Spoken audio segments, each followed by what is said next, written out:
আজকে রান্না করলাম গরুর মাংসের খিচুড়ি। চলুন দেখে নিই কি কি দিলাম।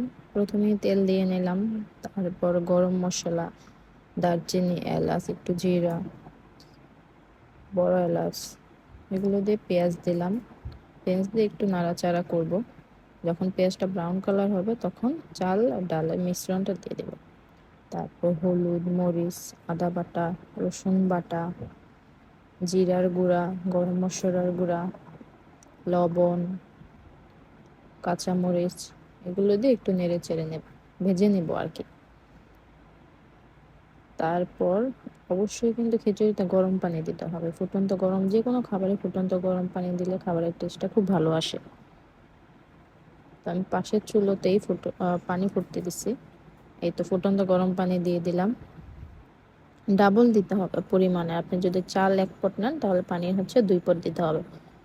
তারপরে এই তো হয়ে গেল, ঢেকে দিব। মিডিয়াম আছে হয়ে গেল খিচুড়ি।